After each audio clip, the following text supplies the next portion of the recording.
the sound of a train once carried promise. Steel wheels moving through valleys, stations alive with light, journeys beginning and ending with certainty. Yet across the world, there are stories of trains that do not appear on timetables, trains that pass through landscapes where no rails remain, trains that arrive filled with passengers who do not move. In mining towns, coastal harbours, frozen plains and crowded cities, witnesses have spoken quietly of locomotives that vanish into mist, of whistles that echo without source, of journeys that seem unfinished. These accounts stretch back more than a century, blending memory, accident and folklore into something that lingers long after the last real service has gone. Join us as we step onto platforms where schedules no longer matter, into tunnels where shadows travel without sound, and along abandoned lines where the whistle of a ghost train is still said to be heard. The train that vanished in 1911. On the morning of July 14, 1911, a train belonging to the Zanetti Company prepared for a special journey across northern Italy. It was a bright summer day, and the line between Rome and Lombardy had been cleared for the passage of a private locomotive. The train was not a large one. It consisted of only 3 cars, 2 passenger coaches and a baggage car, pulled by a modest steam engine. Reports suggest there were 20 passengers on board, most of them men of business and their families. The journey was expected to be routine, passing through the countryside and into the Apennine Mountains before emerging again into the plains. The Zanetti Company had organised the trip as a promotional event.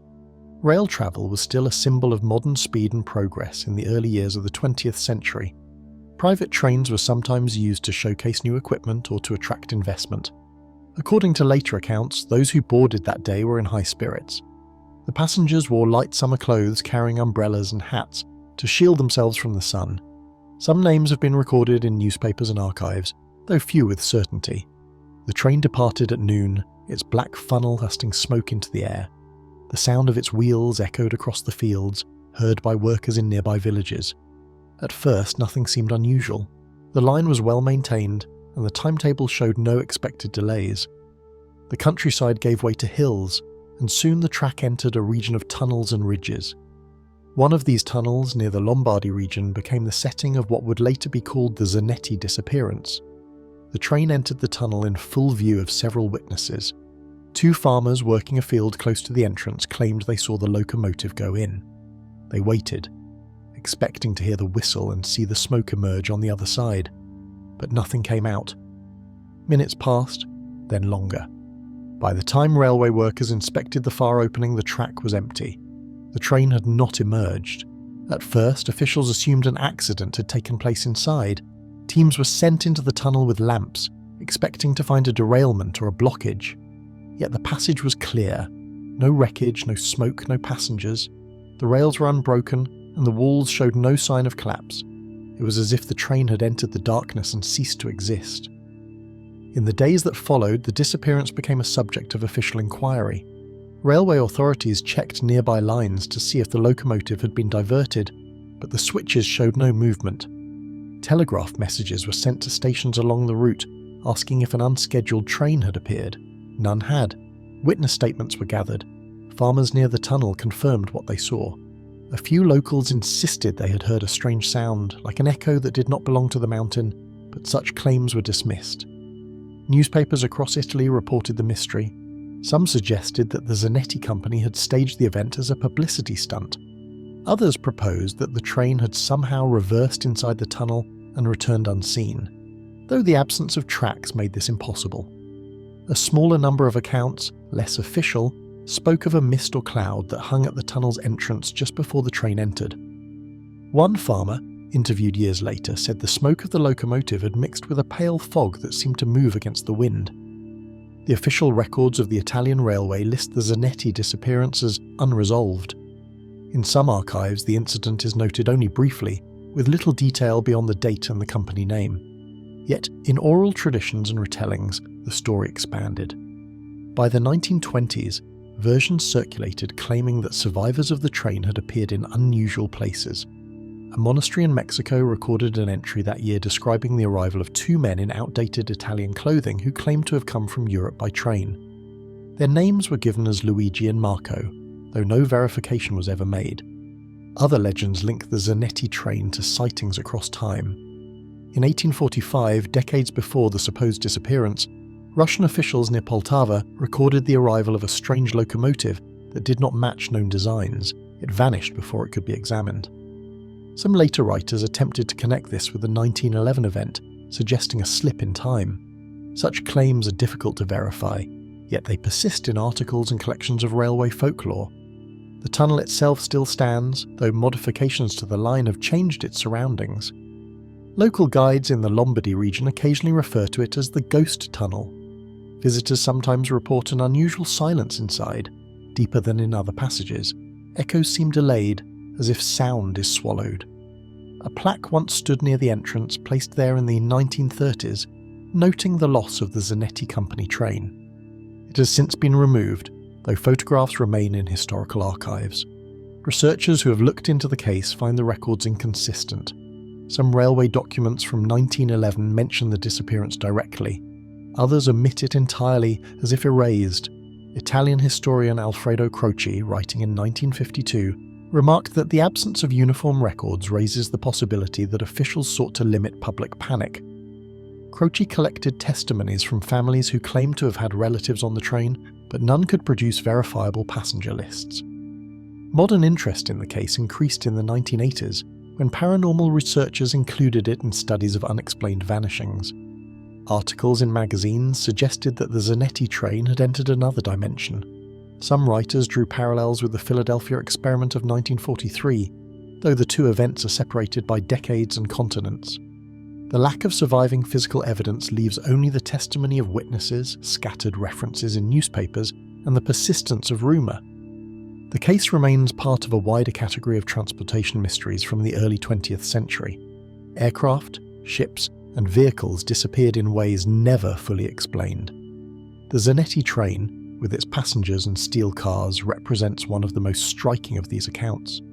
Whether accident, error, or something stranger, the fact remains that on July 14, 1911, a train entered a tunnel in northern Italy and was never seen again. The Ghost Train of Sweden. In the 1960s, commuters in Stockholm began to whisper about a train that did not appear on official schedules.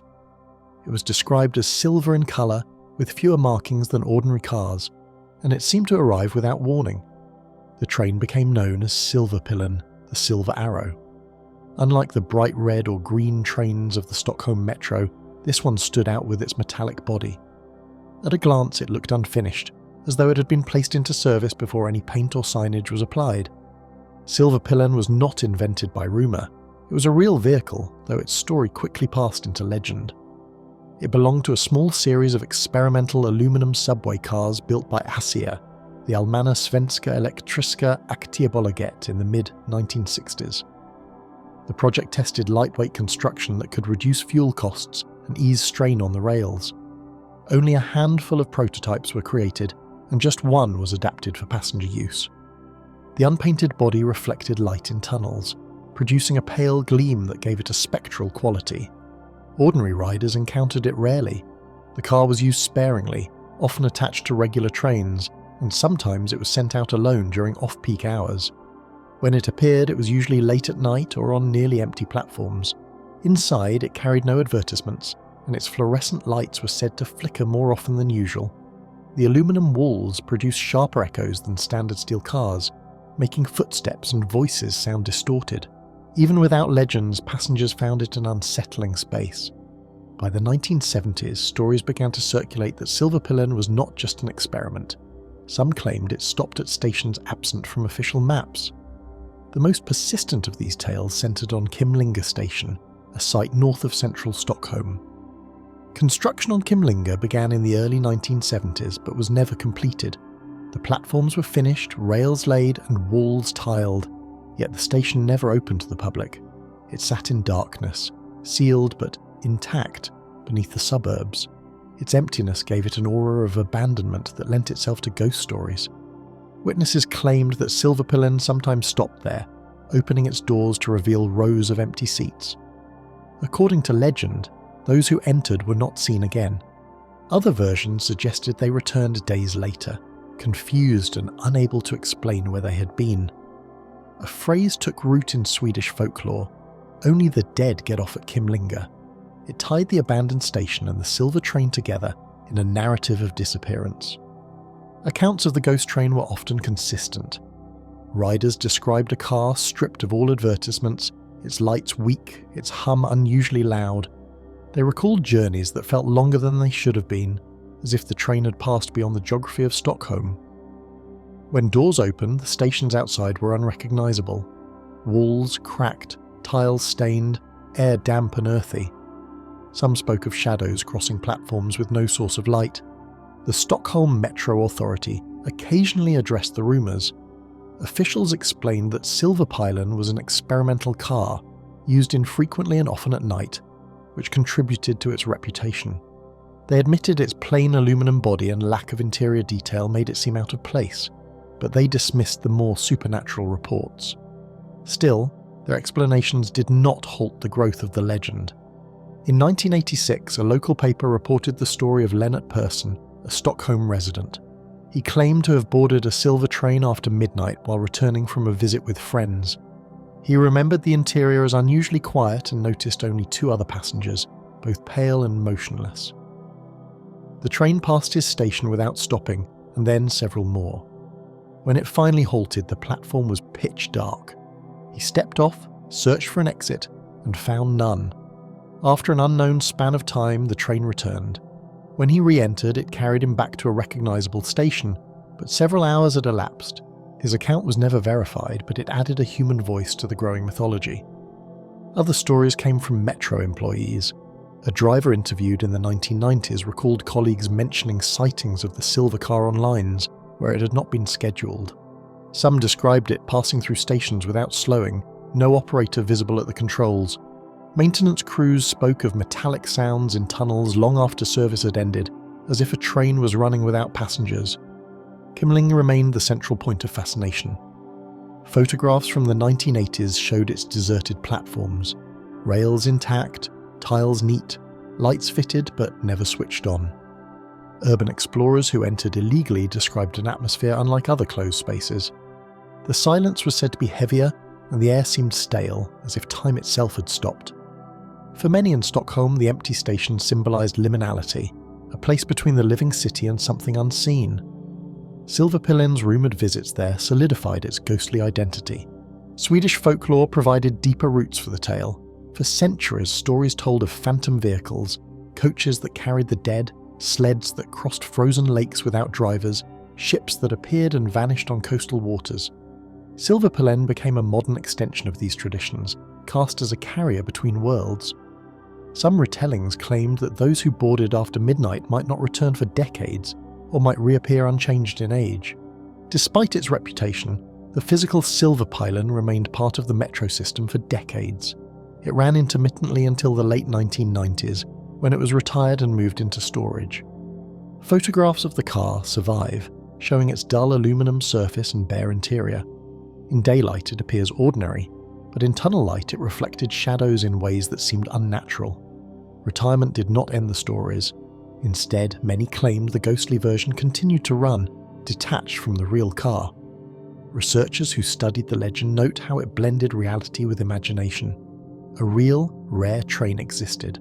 A real, abandoned station lay hidden beneath the suburbs. Together they formed a perfect foundation for folklore. Even after the car was withdrawn, sightings of a ghost train continued, though less frequently. Today, Silverpilen remains one of Europe's most famous phantom trains. It appears in cultural studies, folklore collections and tourist guides. Kimlinga is occasionally used in films or television shows as a backdrop for mystery. Urban legends of passengers who vanished aboard the silver car continue to be told, often by those who never saw the original train themselves. The Stockholm Metro, celebrated for efficiency and modern design, thus holds within it the memory of a vehicle that disturbed riders for more than 30 years. Whether understood as a relic of engineering, a symbol of abandonment, or a legend of the dead, Silverpilen endures as a story where fact and ghostliness remain inseparable. The Northumberland Specter.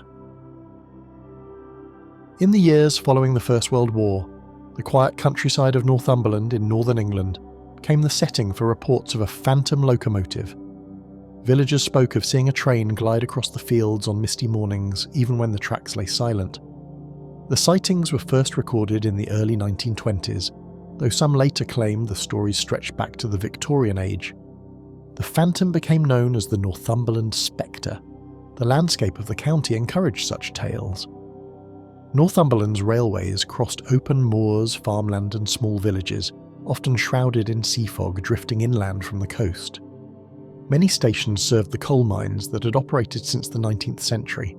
Some routes remained busy, while others declined as pits closed and lines were abandoned. Grass grew over wooden sleepers, weeds overtook sidings, and the stillness of rural cuttings gave the area an air of desolation where the ordinary could blend with the strange. One of the earliest accounts appeared in a parish newsletter from 1922 in the village of Chollerton. A farmer returning from market claimed he had seen a black engine with 3 wagons pass across a cutting near his fields. He noted that it made no sound and no smoke rose from its funnel. When he returned later, the track was empty. The newsletter added only that others too have remarked upon queer sights at the line. Further reports followed. In 1926, the Hexham Courant published a brief article about men at a disused colliery siding who claimed to see an engine arrive at dawn, only to vanish in the fog. They described it as an older model, painted black, its wheels moving with no rhythm. One worker, Thomas Bell, insisted he heard the clank of couplings, though his companions heard nothing. The Spectre was never tied to a single stretch of rail. Reports came from lines near Hexham, Alnwick and Morpeth. Some villagers claimed it appeared most often on disused tracks, where grass had already reclaimed the sleepers. Others said it appeared on active routes but faded before reaching the next station. In nearly every account, silence was a constant. Witnesses noted the absence of piston beats, whistles or smoke. By the 1930s, the story had become a subject of fireside conversation. Some believed the phantom was linked to real accidents. Railway records describe a collision near Stocksfield in 1879 when a coal train derailed, killing 2 firemen. Others remembered a crash near Morpeth in 1877 when an express left the rails and several carriages were destroyed. Though the phantom was most often described as a coal engine, villagers believed such tragedies had marked the countryside permanently. During the Second World War, reports became fewer, though soldiers stationed near the coast occasionally claimed to see the ghost train during night patrols. After the war, when Britain's railways were nationalised and some rural lines were closed, the atmosphere of emptiness deepened. In 1951, a retired miner told a Newcastle reporter that he'd twice seen the phantom in his youth, once near Prudhoe and again near Riding Mill. He called it a train that was there and not there, claiming it passed directly through a line of trees. The story entered collections of folklore. In 1963, folklorist Catherine Briggs mentioned the Northumberland ghost train in her notes on railway legends, grouping it with similar tales from across Britain.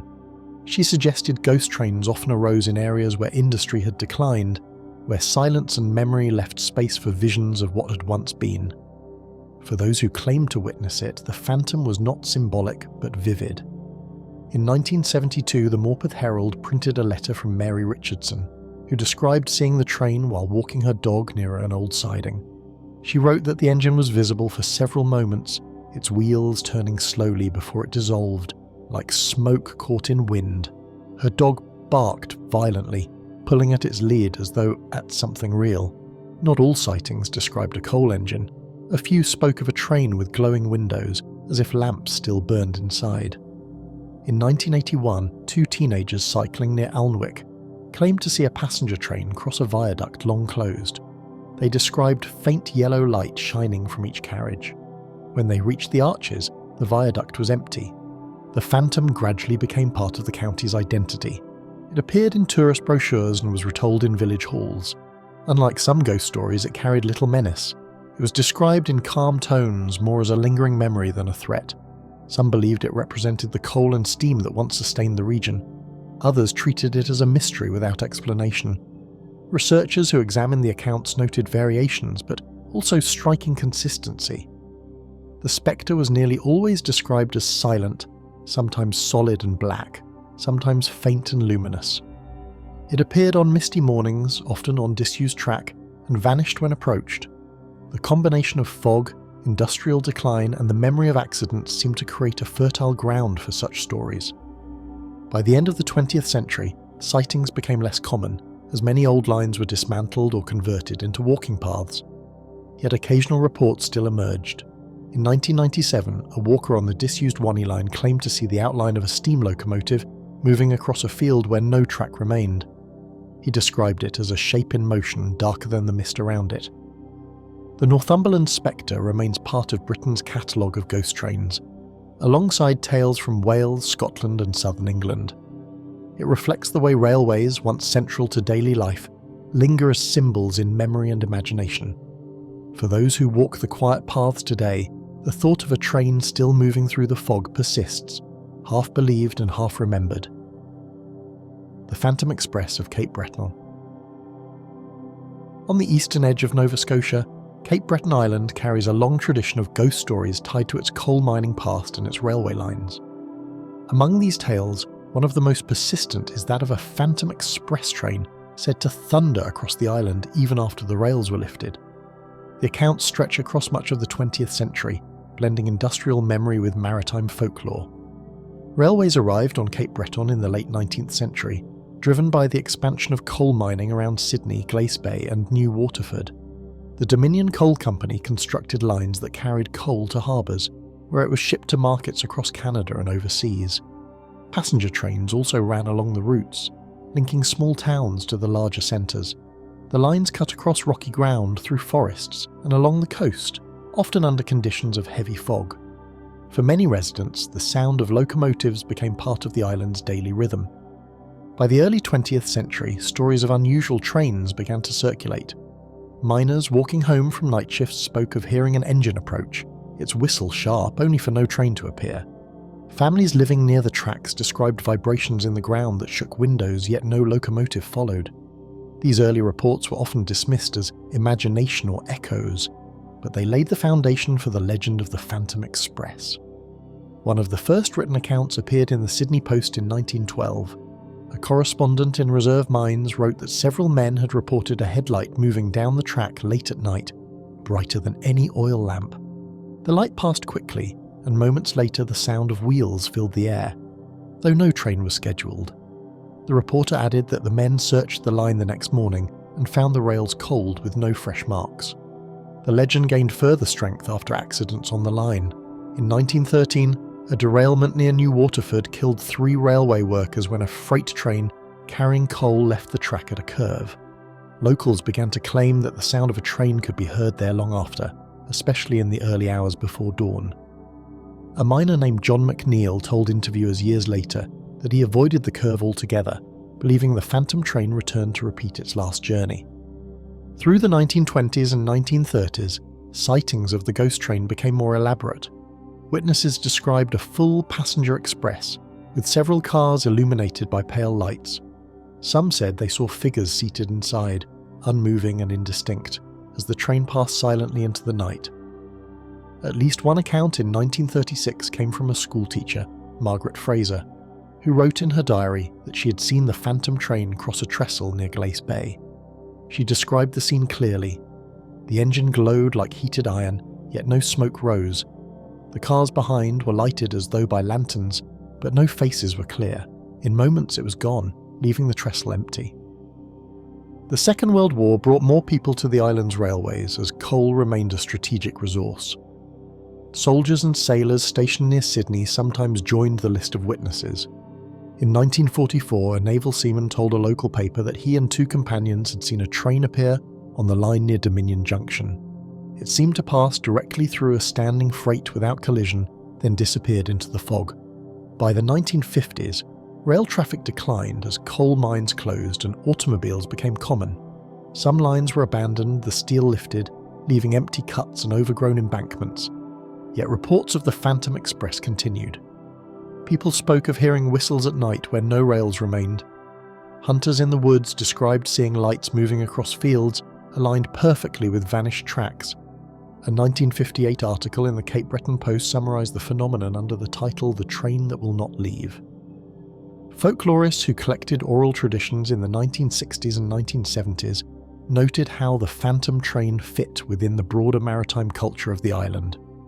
Cape Bretoners were long accustomed to tales of phantom ships seen on the ocean, glowing with lights before vanishing into mist.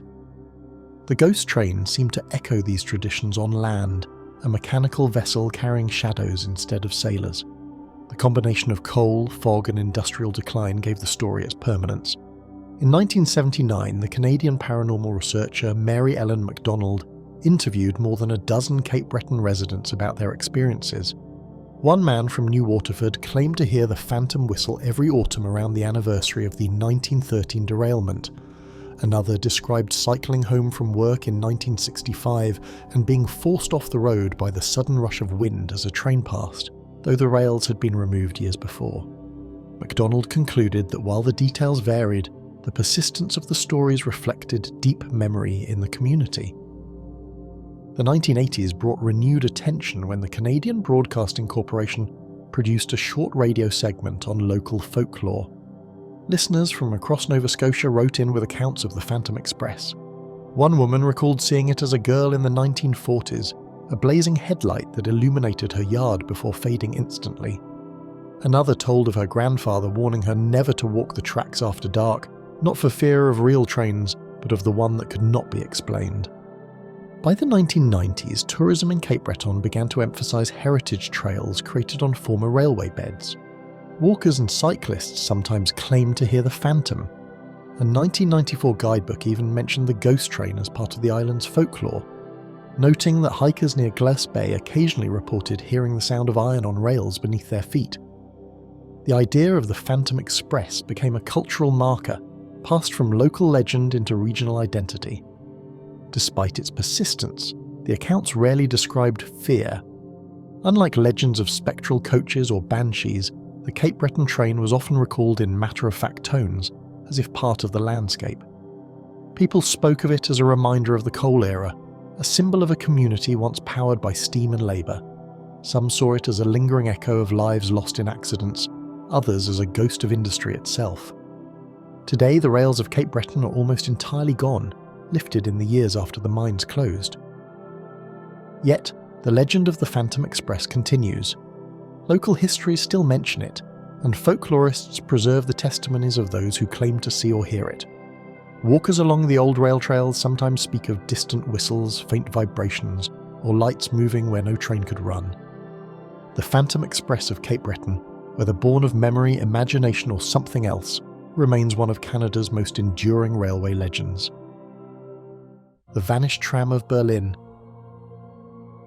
In the years immediately following the Second World War, Berlin was a city divided by rubble, hunger, and uncertainty. Its transport system, once one of the most extensive in Europe, had been heavily damaged by bombing raids and fierce street fighting. Trams, buses, and railways struggled to resume service amid shattered streets and broken power lines. In this setting of disruption, rumours began to circulate about a tram that appeared on ruined tracks, collecting passengers and then disappearing before reaching the next stop. It came to be known simply as the vanished tram of Berlin. Tramways had been central to Berlin since the 19th century.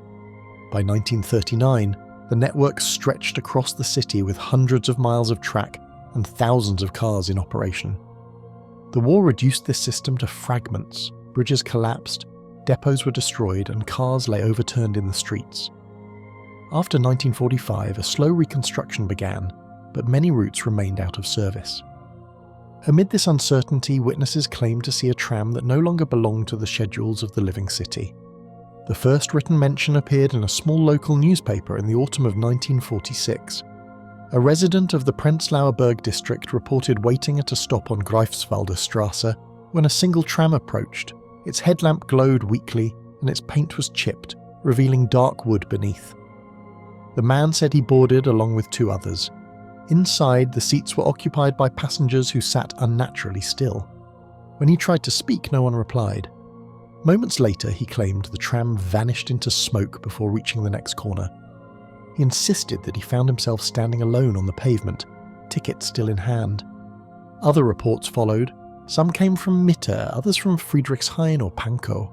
The descriptions shared common elements: an older-style tram, often described as pre-war, its paint faded, its number plates missing. Witnesses noted that the cars made little sound compared to ordinary trams, and their interior lighting was faint, as if powered by failing batteries. A woman interviewed in 1948 told of boarding with her sister and sitting among passengers whose faces seemed pale and blurred. The tram continued for only a few stops, then dissolved into the ruins of a street that had been bombed and left unrepaired. The tram became tied to Berlin's atmosphere of trauma and dislocation. Families searched for missing relatives in the ruins, often with no success. Some believed the vanished tram carried the souls of those who had died during air raids, still travelling familiar routes through the city. Others suggested it was a hallucination born of stress and malnutrition. Yet the reports persisted, appearing in personal letters, diaries, and neighbourhood rumours. One of the most detailed accounts was recorded in 1950 by a tram conductor named Karl Hoffmann. He claimed that while returning home after a late shift, he saw a tram moving along lines that had been torn up months earlier. He described its number as 75, a line that had once run through Wedding but was no longer in operation. He followed it on foot, only to watch it fade as it turned a corner. Hoffmann's colleagues dismissed the story, yet he maintained it for the rest of his life, repeating it in interviews decades later. The vanished tram became associated with certain streets, especially where heavy destruction had left tracks isolated. Alexanderplatz, reduced to rubble during the war, was frequently named as a place where the phantom appeared. Witnesses said it often arrived late at night or in the early hours of morning when the streets were empty. Some reports mentioned a ringing bell, a hollow sound that carried far in the silence, followed by the dim shape of a car that passed and disappeared. In the 1960s, with Berlin divided by the wall, the legend took on new layers. Residents of East Berlin sometimes described the tram as a vehicle that crossed boundaries, moving freely through areas cut off by barbed wire and guard towers. A schoolteacher from Lichtenberg claimed in 1964 that she saw the tram glide across a junction where tracks had been removed to make way for a barrier. She said it appeared intact, its passengers seated silently, before vanishing beyond the line of sight. Folklorists who studied post-war Berlin collected these stories as examples of crisis apparitions, where traumatic conditions produce visions that mix memory and imagination. They noted that ghostly vehicles often appeared in cities that had undergone destruction, phantom buses in London during the Blitz, or spectral trains in Warsaw. The vanished tram of Berlin fit this pattern, reflecting both the persistence of the city's transport system in memory and the dislocation of daily life in ruins. By the 1970s, the phantom tram had become part of Berlin's folklore. It was mentioned in cultural magazines and even in plays that drew on the city's haunted atmosphere. Writers connected it with themes of loss, displacement, and the sense of a city moving in two worlds at once, one of reconstruction and one of lingering absence. Yet sightings did not entirely fade. In 1981, a group of university students walking late near Schönhauser Allee claimed to see a tram approach on tracks that had been abandoned for years. They described a pale light inside with passengers seated in rigid silence. As it passed, one student photographed the street, but the film showed only darkness. Even after German reunification in 1990, the legend persisted. Some Berliners spoke of the phantom tram as a symbol of the city itself, endlessly divided between past and present. Tour guides in the 1990s sometimes included the story on alternative walking tours, presenting it alongside tales of haunted buildings and underground bunkers. The vanished tram of Berlin, like other ghostly vehicles, blurs the line between memory and myth. It draws from real trams that once ran across the city, many of which were destroyed in war or dismantled in the years after. Its image, an older car, lights faint, passengers silent, reflects a city marked by absence. Whether treated as ghost, vision, or metaphor, it remains part of Berlin's catalogue of urban mysteries. The lost train of Bostian Bridge. In the state of North Carolina, a stone railway bridge near the small town of Statesville became the setting for one of the most enduring phantom train stories in the United States. Known as Bostian Bridge, it carried the tracks of the Western North Carolina Railroad across Third Creek. On the night of August 27, 1891, a passenger train derailed there, plunging into the ravine below. The wreck claimed more than 20 lives and injured many more. In the decades that followed, residents claimed the crash was replayed in ghostly form on certain nights, creating the legend of the lost train of Bostian Bridge. The original accident was reported widely in newspapers of the time. The Richmond and Danville Railroad operated the line, which carried passengers and freight across the Piedmont region. The train that night was the westbound number 9, pulling several coaches and a sleeper car. It had left Salisbury shortly after midnight, carrying about 30 passengers along with crew. At 2:30 in the morning, as it crossed Bostian Bridge, the cars left the rails. The engine and several coaches plunged more than 60 feet into the creek bed. Many passengers were thrown from the cars, while others were crushed beneath. Rescue efforts began at dawn, with survivors taken to nearby homes and hospitals. Investigators determined that a misplaced rail had caused the derailment, though questions about sabotage or poor maintenance were raised. Newspapers published lists of the dead and wounded, giving names such as conductor John Hardin and engineer Joseph Houston among those killed. The bridge itself, built of stone arches, was repaired and returned to service within weeks, but the memory of the wreck lingered. Within a year, local residents began to speak of strange events at the bridge. Some claimed to hear the sound of wheels on rails late at night, followed by a crash and the cries of passengers. Others insisted they saw the headlamp of an engine moving toward the bridge before vanishing suddenly. A farmer living nearby told the Charlotte Observer in 1892 that he had been awakened by a terrible noise, only to find the night silent when he reached the creek. Through the early 20th century, these stories continued. Families living in Statesville passed them down as warnings and curiosities. On the anniversary of the wreck, people sometimes gathered near the bridge to see if the phantom would appear. In 1909, the Statesville Landmark reported a crowd of 50 who claimed to hear the sounds of a train in the distance, though no scheduled service passed at that hour. One witness said he heard screams, while another spoke of seeing lights in the ravine. The legend grew with retellings. By the 1930s, some said the phantom train replayed the crash in full detail. The whistle, the grinding of wheels, the thunder of the fall, and then silence. Others said they saw ghostly figures near the creek bed, moving among the trees as though searching for escape. Folklorists collecting southern ghost stories included the Bostian bridge tale as an example of a repeating haunting, where a past event seems to echo indefinitely. The bridge itself became a point of local identity. Constructed in 1863 during the Civil War, its stone arches gave it a stark, monumental appearance. Trains continued to use it throughout the 20th century, making it both a working structure and a haunted site in memory.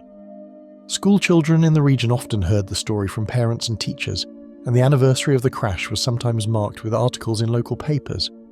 A well-known event tied to the legend occurred in 1941, 50 years after the original wreck. On the anniversary night, a group of people gathered to watch for the phantom.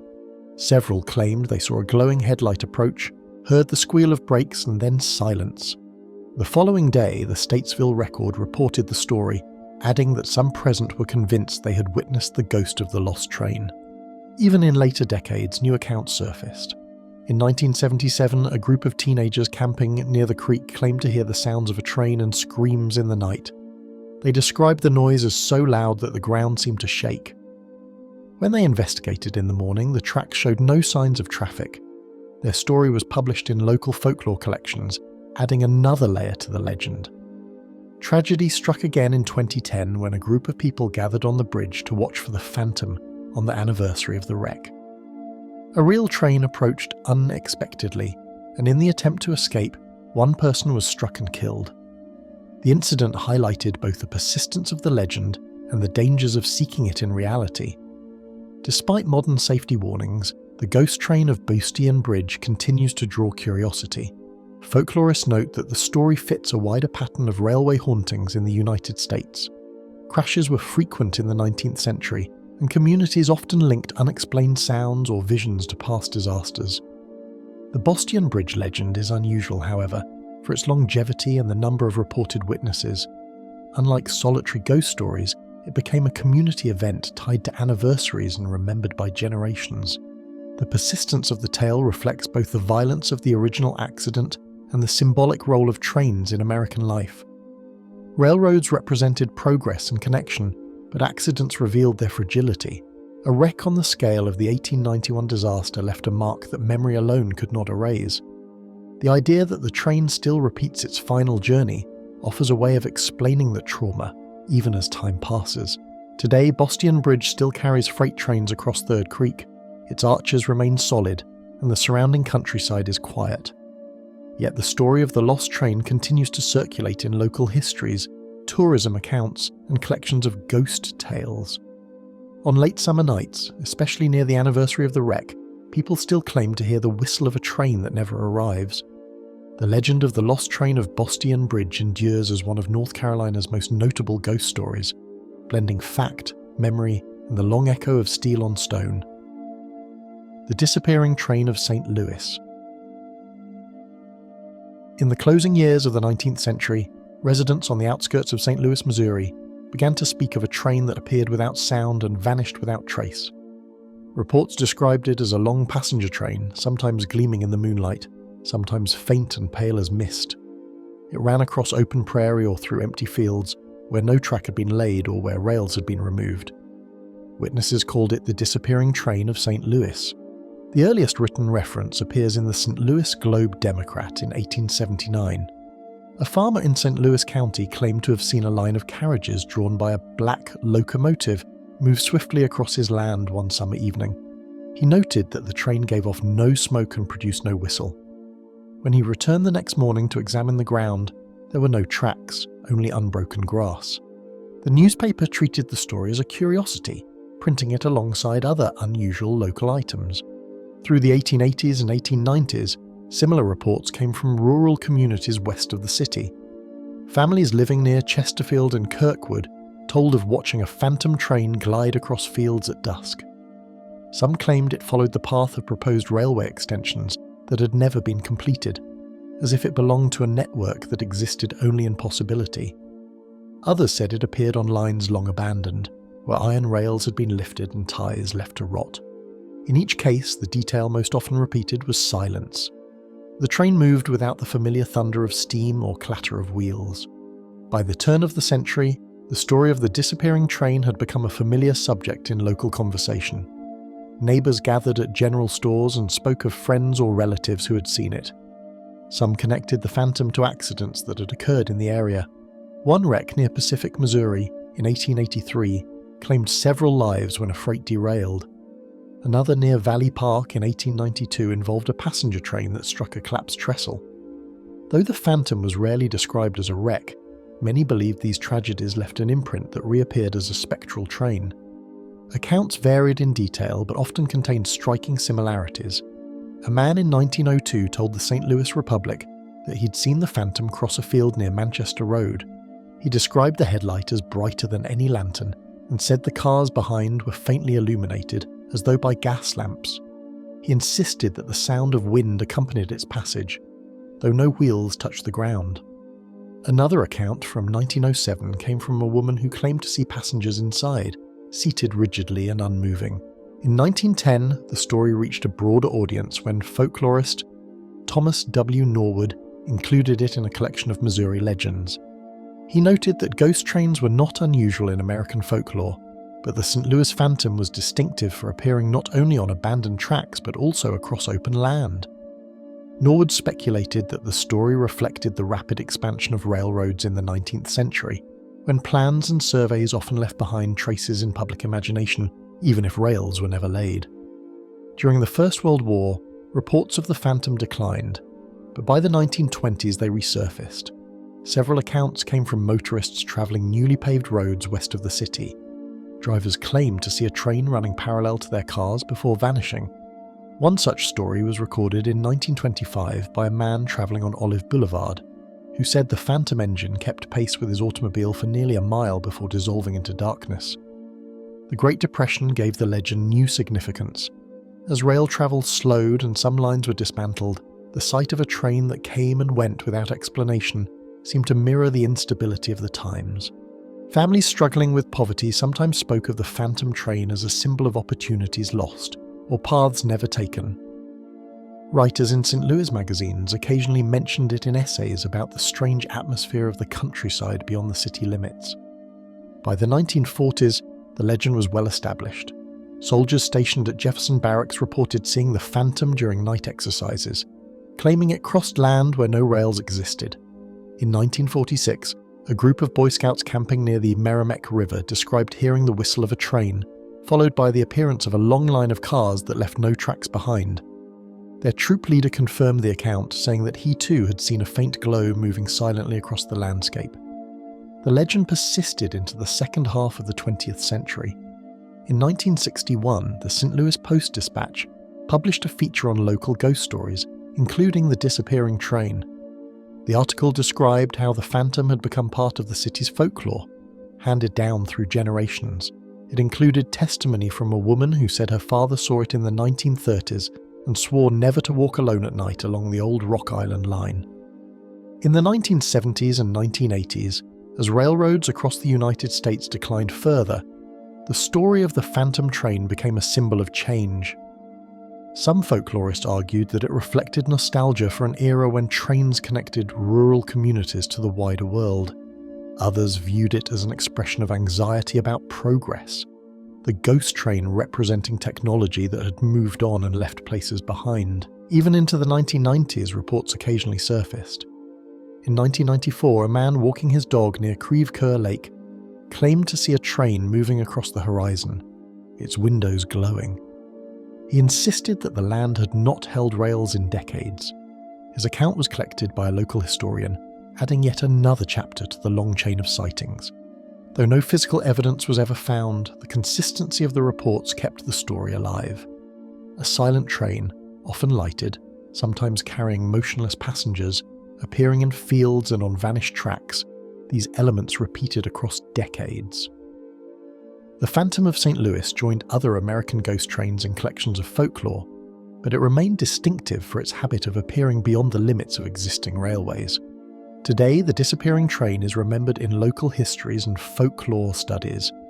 It is occasionally mentioned on tours of haunted sites in Missouri and appears in compilations of Midwestern legends.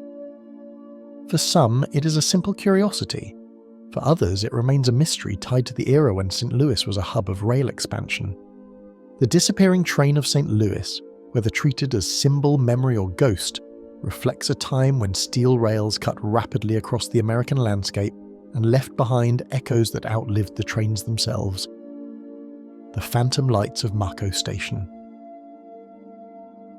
In the pine forests of southeastern North Carolina, near the small community of Maco, a legend developed that lasted for more than a century.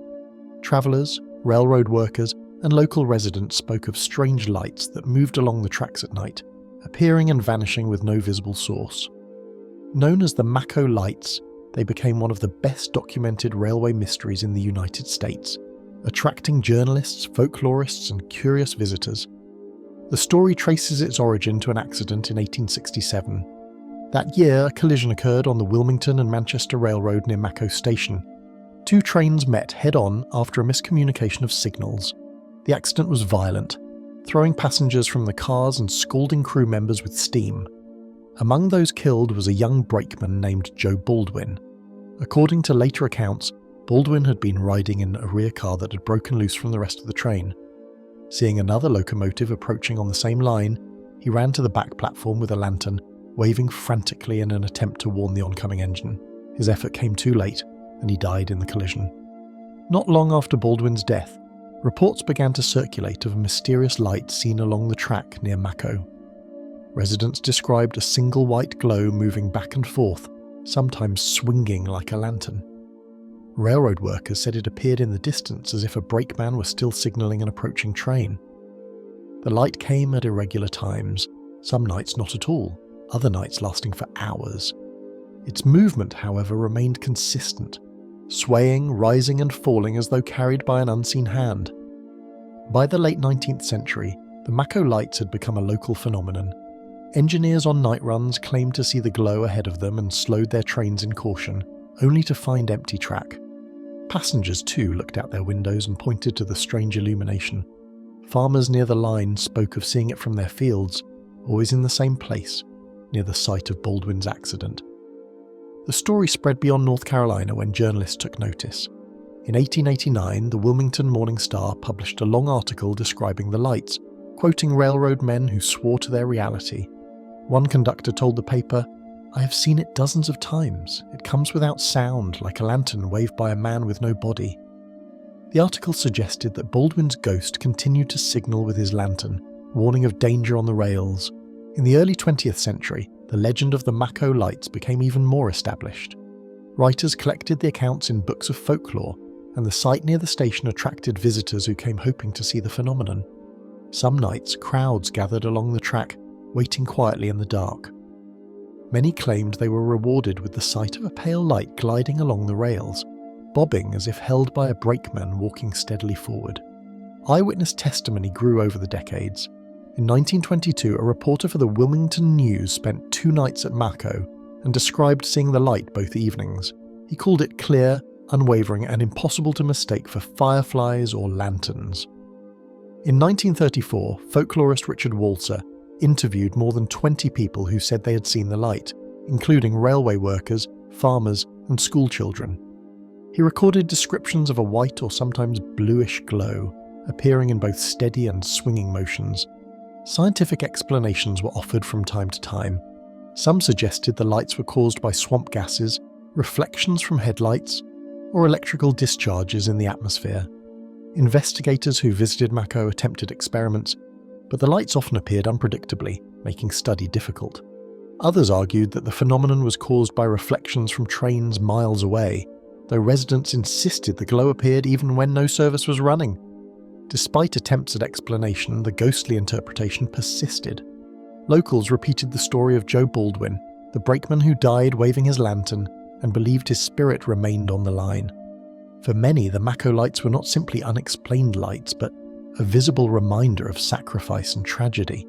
The idea of a railroad worker signalling forever on dark nights became fixed in regional folklore. The legend endured through the mid-20th century. In the 1950s and 1960s, as automobile travel grew, more visitors came by car to witness the lights.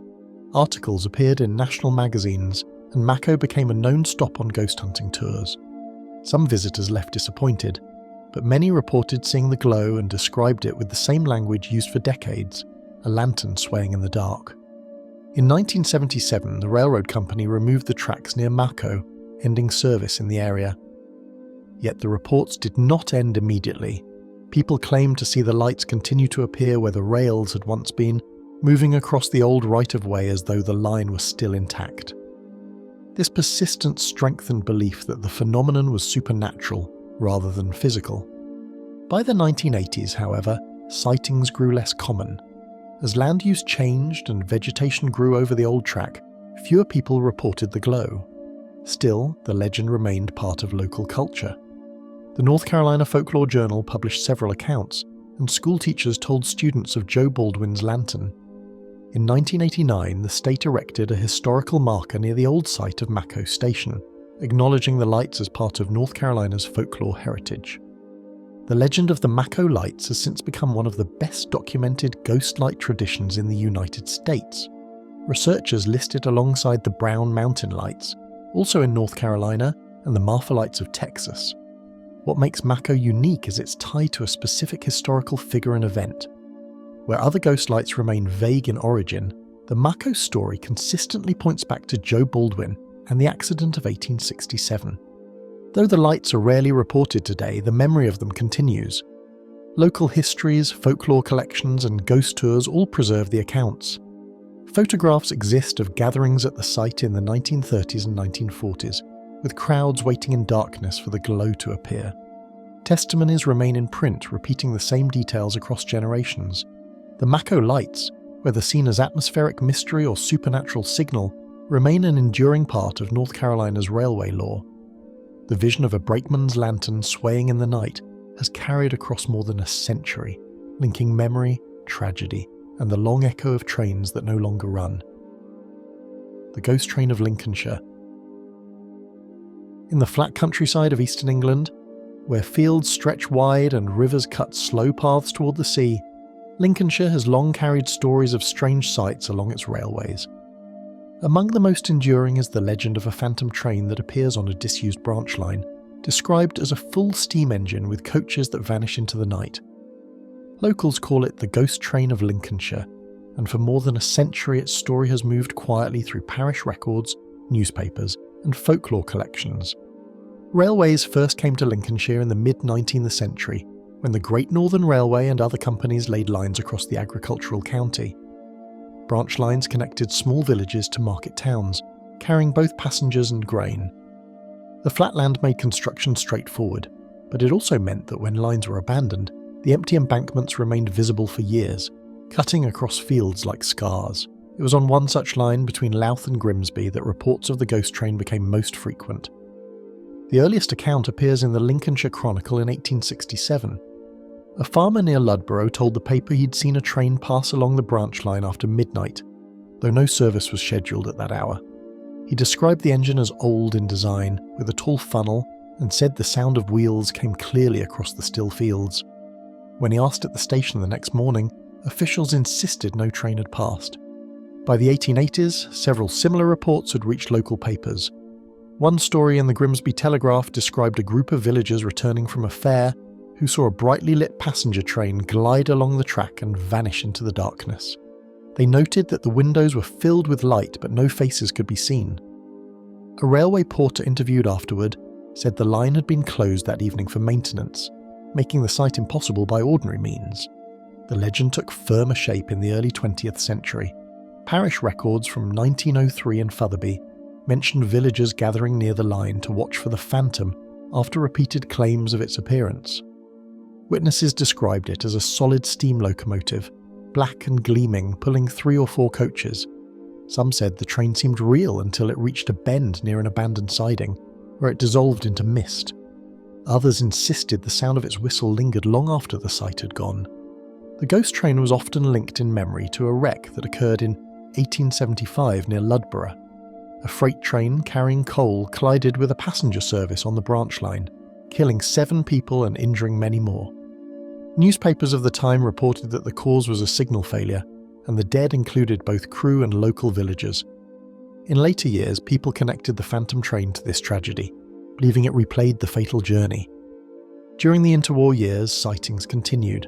In 1928, the Boston Guardian printed a letter from a man who claimed to see the phantom while cycling home at night. He wrote that the ground shook beneath him as if a heavy train were passing, and then he saw carriages illuminated by a pale light, moving across a section of track long abandoned. In 1932, 2 schoolboys told their teacher they saw a train appear out of mist while walking to Louth, only to vanish before reaching the next station. Their account was dismissed at the time, but it matched earlier descriptions. The Second World War brought disruption to the Lincolnshire countryside, with air bases constructed across the county. Pilots and airmen stationed there added their voices to the ghost train legend.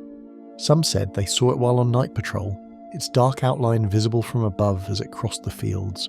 Others told of hearing a whistle echo across the land, even when no service was scheduled. These accounts appeared in letters and memoirs published years later, adding weight to the continuity of the story. By the 1950s, the railway network in Lincolnshire began to shrink. The beaching cuts of the 1960s closed many branch lines, including the one most often linked to the phantom. Yet sightings did not end. In 1967, a woman walking near North Thoresby claimed to see a steam train with glowing windows move silently across the embankment. She told the Lincolnshire Echo that she could even make out the figures of passengers inside, though they sat motionless and pale. Folklorists in the 1970s took greater interest in the ghost train of Lincolnshire. Writers such as Roy Palmer, who collected railway folklore across England, noted how common phantom train stories were, but pointed out that the Lincolnshire case was unusually consistent. Witnesses across a century repeated the same elements: a solid steam engine, lighted carriages, silence and disappearance at a fixed point on the line. Palmer suggested that the flat, open landscape, where sound carried and fog often rose, may have contributed to the persistence of the sightings. In 1984, the BBC broadcast a regional documentary on Lincolnshire folklore that included the ghost train. Villagers interviewed on camera described seeing the phantom as children in the 1950s and again as adults. One man said, "It was as real as any train I've ever seen, only it was gone before I could turn my head." The programme brought renewed attention, and for a time groups gathered at night along the old embankments, hoping to witness the phantom themselves. The 1990s brought new accounts from walkers along disused tracks converted into footpaths. One hiker recalled hearing the sound of a whistle followed by the rush of wind, though the land before him was empty. Another described a black engine emerging briefly from fog before dissolving. These modern reports showed how the story adapted, even as the physical railway vanished from the landscape. Today, the ghost train of Lincolnshire remains a part of regional identity. Local history societies mention it in their guides, and it appears in books of English ghost stories. The disused line itself has been partly restored as a heritage railway, with occasional steam services running again. Visitors sometimes wonder if the real trains stir the ghostly memory, or if the phantom continues to travel its route alongside them. The legend endures not only for its mystery, but for its reflection of change. Railways once bound Lincolnshire villages to the wider world, but their decline left behind silence. The ghost train fills that absence, carrying the memory of smoke, steam, and passengers across fields that now lie quiet. The Vanishing Train of Toronto. In the early 20th century, as Toronto expanded rapidly from a provincial town into a modern city, residents began to speak of a train that appeared on local tracks but never reached its expected destination. Described as a full passenger service, sometimes lit brightly and sometimes pale and dim, it was said to vanish before arriving at Union Station. The stories circulated quietly for decades and became known as the Vanishing Train of Toronto. Rail travel was central to Toronto's growth. By 1900, the city was served by multiple railway companies, including the Grand Trunk, the Canadian Pacific, and later the Canadian National Railway. Union Station, the main hub, was rebuilt several times during this period to accommodate rising demand. The lines running into the city carried commuters, freight, and travellers from across Ontario and beyond. In this setting of constant movement, the appearance of a train that could not be explained stood out. The earliest recorded account appeared in the Toronto Daily Star in 1903. A short article described residents near Don Valley who claimed to see a passenger train cross the viaduct at dusk, though no such service was scheduled. One man said he heard the whistle and saw smoke from the funnel, yet when he walked to the track minutes later, there was no sign of an engine. The paper suggested it might have been a mistaken impression caused by shadows, but the report marked the beginning of a local legend. Further accounts followed in 1906 and 1907. Commuters waiting at small stations east of the city described a train arriving with lit windows, slowing as if to stop, then continuing past and fading before reaching Union Station. Several insisted they could see passengers inside, figures sitting motionless, without movement or sound. Conductors working those lines denied any unscheduled trains. One porter told the Mail and Empire newspaper that he had seen something that looked like a service but was gone before my eyes could fix on it. By the 1910s, the story had spread widely enough to be included in collections of Canadian ghost tales. Some linked the phantom to real accidents. In 1904, a collision on the Grand Trunk line near Toronto killed several passengers, and a derailment in 1907 near Maco added to the toll of railway disasters in the region. Locals believed the vanishing train might be tied to those tragedies, replaying journeys that ended abruptly. Witnesses gave consistent descriptions. The phantom was most often seen in the late evening, approaching the city from the east. Its whistle was faint, its headlight dim, and its coaches glowed with pale light. Some said it gave the impression of being older than the trains then in service, as if from an earlier decade. Others remarked on the silence. Though wheels turned, there was little of the expected clatter on rails. Union Station itself became part of the legend. The old station, before the present structure opened in 1927, was a busy place filled with noise and steam.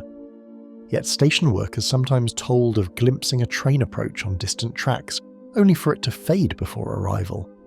A guard interviewed in 1921 claimed to have seen a line of coaches appear out of mist near the Don Valley, their windows shining, before disappearing as they drew closer. He said he reported the incident to colleagues, but no one else had seen it. The 1930s and 1940s brought news stories from passengers. One woman travelling from Oshawa in 1936 told the Globe and Mail that her train slowed unexpectedly, and she saw another train pass silently in the opposite direction. She described it as older in style, its lamps faint, its passengers motionless.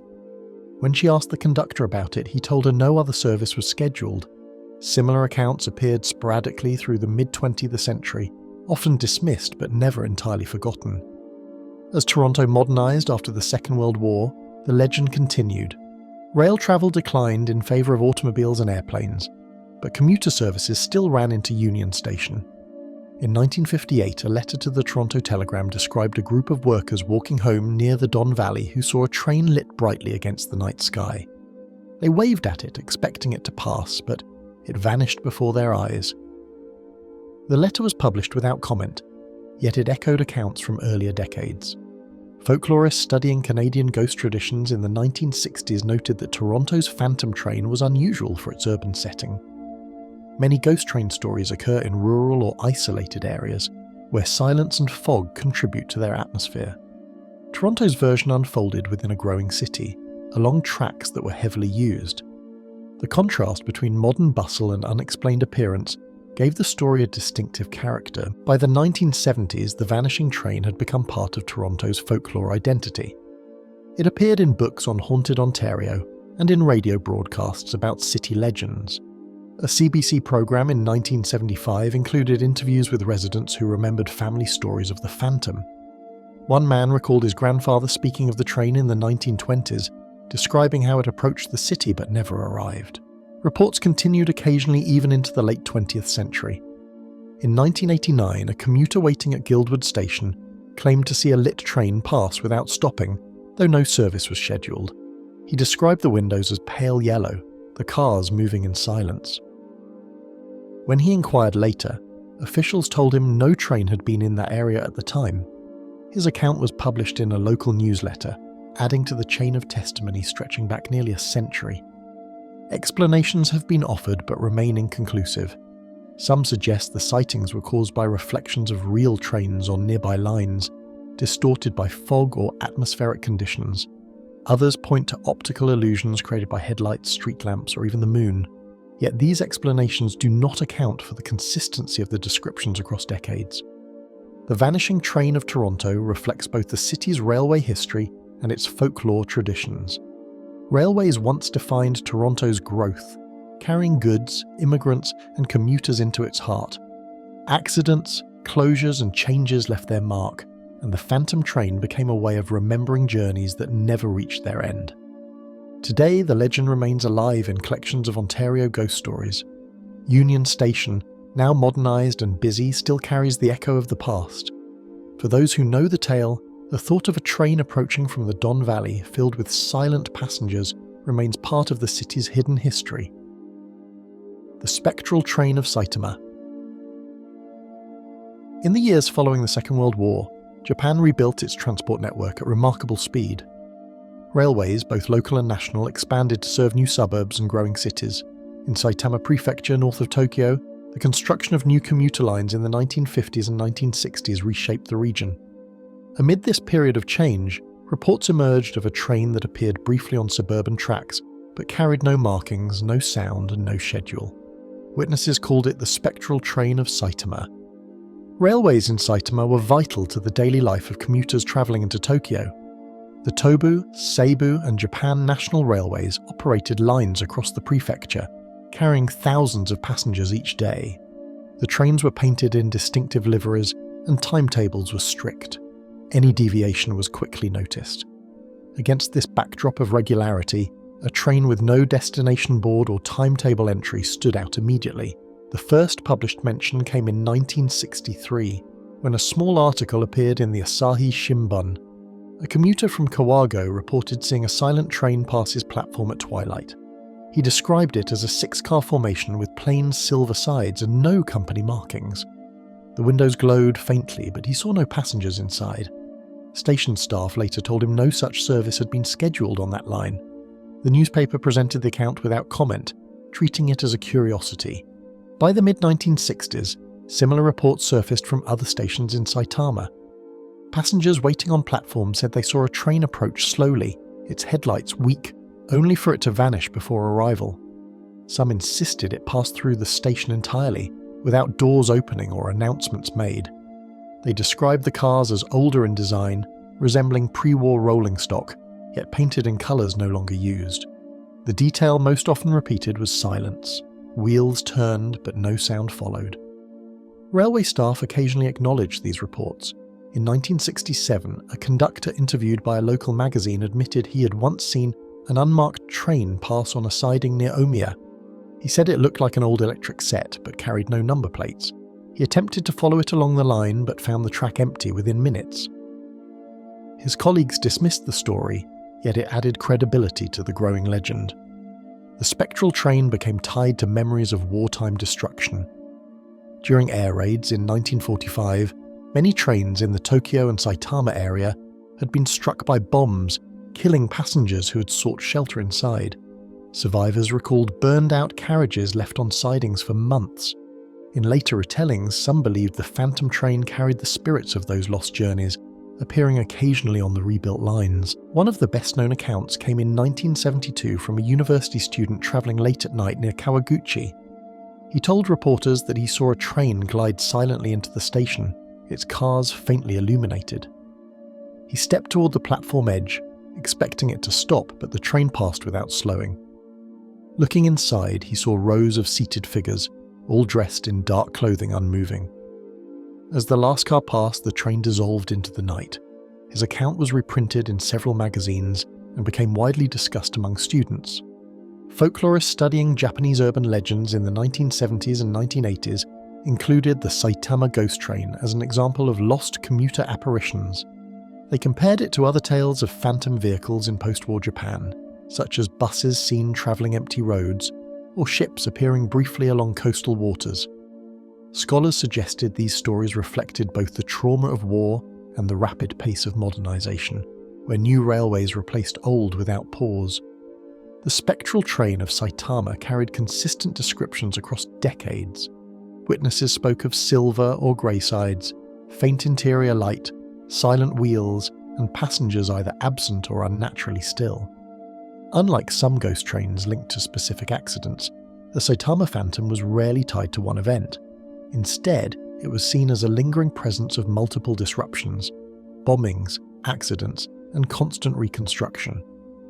In the 1990s, renewed interest came with television programs on Japanese mysteries. A 1993 broadcast featured interviews with elderly residents of Saitama who recalled seeing the Phantom in the 1960s.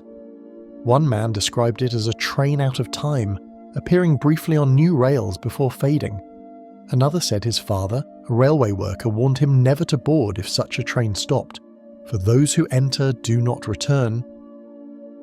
The Phantom also found its way into Japanese popular culture. Novels, manga, and films occasionally referenced a ghost train in Saitama, drawing on the legend for atmosphere. Some portrayed it as a train carrying the dead, others as a symbol of the lost Showa era. Despite these creative uses, real witnesses continue to describe sightings with the same matter-of-fact tone, a train scene where none should exist. Reports persisted into the 21st century. In 2001, a commuter waiting at Kitatoda station claimed to see a train arrive in silence. He noted the headlights were dim and the cars unpainted, but when he turned to check the schedule board, nothing was listed. When he looked back, the platform was empty. In 2008, a rail enthusiast walking near Omiya said he saw an old-style train running on freight tracks that had not been used for passenger service in decades. His photograph showed only empty rails, though he insisted he'd seen it clearly. Railway companies generally avoid comment on such stories, but a retired Tobu employee interviewed in 2010 admitted that every company has its ghosts. He said the Saitama Phantom was spoken of quietly among staff for years, especially by those on night shifts. Though he never saw it himself, he knew colleagues who swore they had. Today, the spectral train of Saitama is remembered in collections of Japanese urban legends. It is often compared to the Silverpilen of Stockholm or the ghost trams of Berlin, reflecting a shared theme across cultures of phantom vehicles in modern cities. For Saitama residents, it remains part of local folklore, passed on in quiet tones about a train that belonged to no timetable and carried passengers who never moved.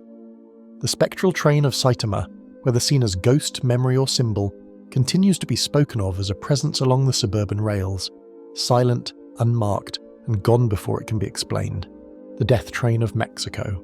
In the rural landscapes of Mexico, where small villages line long stretches of track, stories of a ghostly freight train have circulated for more than a century.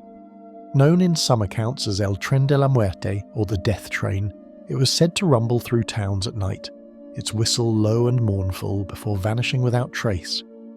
Unlike other phantom trains, this one was often connected in memory to the violence and upheaval of the Mexican Revolution and to the many accidents that marked the nation's early rail history. Railways arrived in Mexico in the late 19th century under the rule of President Porfirio Diaz. The government encouraged the construction of lines that linked cities to ports and mining regions.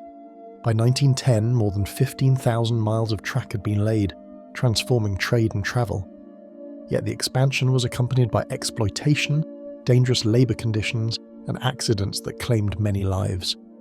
When the revolution erupted in 1910, trains became not only a means of transport but also instruments of war. They carried troops, prisoners, weapons, and civilians, and were frequent targets of sabotage. It was during this turbulent period that stories of the phantom freight began. Villagers along the routes reported hearing the thunder of a heavy train late at night when no service was scheduled. The whistle was described as unusually long and hollow, echoing across the valleys. Some claimed to see a full train appear, its boxcars rattling, lanterns swinging from the sides. Others saw only a glow moving along the line, accompanied by metallic clatter. Always, the train vanished before reaching the next station. One of the earliest written accounts appears in the El Imparcial newspaper in 1912. Residents near Orizaba told reporters they heard a train crash in the distance, with screams and the sound of shattering wood. When they ran to investigate, the track was empty. The article suggested nerves were heightened by the revolution, yet it admitted the number of witnesses made the story difficult to dismiss. As fighting continued through the 1910s, trains were frequent targets. Revolutionary leaders such as Pancho Villa and Emiliano Zapata used them for raids and ambushes. In 1915, Villa famously derailed a train carrying federal troops, killing dozens. Survivors of such attacks spoke of hearing trains long after the wrecks, as if the disasters left echoes on the rails. In rural communities, the legend of the death train grew into a symbol of the war's violence. The phantom train was often described as a freight rather than a passenger service. Witnesses said it carried empty boxcars, coal tenders, and flatbeds, all moving at speed. Some claimed to see shadowy figures inside, leaning from open doors. Others spoke of chains rattling and lanterns swinging, though no crew could be seen. The most striking detail, repeated in many testimonies, was the whistle, a drawn-out cry that sounded more like mourning than signal. In the 1920s and 1930s, as Mexico stabilized after the revolution, the legend persisted. Farmers walking to market before dawn said they sometimes heard the train approach, forcing them from the track, though nothing appeared. Families living near stations described their windows shaking at night from a vibration that ended suddenly. Local priests occasionally addressed the phenomenon, telling congregations that the souls of the dead still travelled by train, unable to rest. By the mid-20th century, the death train had become part of Mexican folklore. In 1946, anthropologist Fernando Horcasitas recorded stories of it while conducting fieldwork in Veracruz. Informants described seeing a glowing freight move along the line, its cars illuminated from within but empty. One man told him, "It carries the souls of those who never reach their homes." Horcasitas noted the consistency of the accounts and suggested they were a way of remembering the war's devastation. The legend spread beyond Veracruz. In Hidalgo, Puebla, and Chihuahua, similar reports were told. Each version tied the phantom to local accidents or battles. In Puebla, villagers pointed to a derailment in 1924 that killed dozens of sugarcane workers. In Chihuahua, people recalled a crash in the 1910s that left soldiers buried in wreckage. The death train was said to appear on those routes, carrying the memory of those who died. Journalists revisited the story in the 1960s. Articles in Excelsior and El Universal interviewed railway workers who claimed to hear the phantom on quiet nights. One engineer said he'd slowed his train after seeing lanterns swinging ahead, only to find empty track. Another reported that his crew heard the whistle of a freight directly behind them, though no service followed. The death train also entered popular culture. Corridos or folk ballads referenced ghost trains carrying souls of revolutionaries. Writers of short stories used the image of a phantom freight as a metaphor for loss and upheaval. In some versions, the train carried not only the dead, but also those who had disappeared during political unrest. Modern researchers note that railway folklore is common worldwide, but the Mexican version is distinct for its tie to revolution. The sheer scale of violence, with trains often central to military campaigns, gave the legend strong grounding. For communities who lived through war and accidents, the phantom train served as both explanation and commemoration. Reports of the death train continued into recent decades. In 1982, a teacher in Hidalgo told a folklorist that his students heard a freight whistle each year on the anniversary of a local derailment. In 1995, a bus driver near Orizaba described stopping at a crossing for a train that never appeared. Its whistle loud and clear, but its cars invisible. Even with the decline of passenger rail in Mexico, the legend has not faded. Villages still speak of the phantom, and ghost tours in Veracruz and Puebla include it as part of local heritage. Some guides take visitors to abandoned stations, pointing out where the glow of lanterns has been seen. For many, the death train remains a presence on the land, carrying memory as surely as any living service once carried cargo. The death train of Mexico, with its mournful whistle and empty boxcars, continues to echo the nation's turbulent past. Whether born of tragedy, imagination, or lingering memory, it remains one of the most striking ghost train legends in Latin America. The Phantom Train of Nova Scotia. On Canada's eastern coast, Nova Scotia was among the first regions in the country to adopt railway transport. Lines were laid in the mid-19th century to connect coal towns, ports and rural communities. By the end of the century, Cape Breton and mainland Nova Scotia were industrial centres, their mines and mills tied directly to the rails. As the decades passed, accidents, closures and decline left abandoned tracks scattered across the province. In this landscape, stories grew of a phantom train moving through valleys and coastlines, its whistle echoing long after regular service had ended. The first written reference appeared in the Halifax Morning Chronicle in 1875. Residents near Stellarton reported hearing a train whistle at midnight, though no service was scheduled. Some claimed to see a dim light moving along the track, vanishing into the trees. The newspaper treated it as rumour, but the detail of the whistle appeared in later accounts. Mining districts were especially rich in stories. In 1887, a derailment near Sydney killed 6 miners travelling home in a rail car. Families later said they heard a train at the site for years afterward, a reminder of the accident. Such tragedies gave form to the belief that the phantom train carried echoes of unfinished journeys. In 1891, the Acadian recorder described villagers near New Glasgow who saw a train with glowing windows cross the East River on a trestle. When they reached the spot, the rails were cold and silent. The paper noted no scheduled service at that hour. By the early 20th century, the phantom train was a familiar subject in Nova Scotia. Fishermen told of whistles carrying over water at night, echoing from lines already closed. Farmers in the Annapolis Valley said they saw a black engine without markings move through orchards, its headlamp dim. The pattern repeated: sound, light, and sudden disappearance. The First World War brought new associations. Nova Scotia's railways carried soldiers to Halifax for embarkation. After the Halifax explosion of December 6, 1917, which killed nearly 2,000, survivors spoke of hearing train whistles in ruined streets, as if supply trains were still arriving. Many dismissed these as products of grief, but they added weight to the idea of trains lingering beyond their time. Coal mining disasters reinforced the legend. The Dominion Coal Company operated extensive lines in Cape Breton. In 1925, an explosion at the number 26 colliery killed 88 miners. Families in nearby towns later reported a ghost train running silently on the colliery line, its cars filled with shadows. Folklorists in the 1930s recorded repeated mentions of this phantom, described consistently as a freight with darkened cars.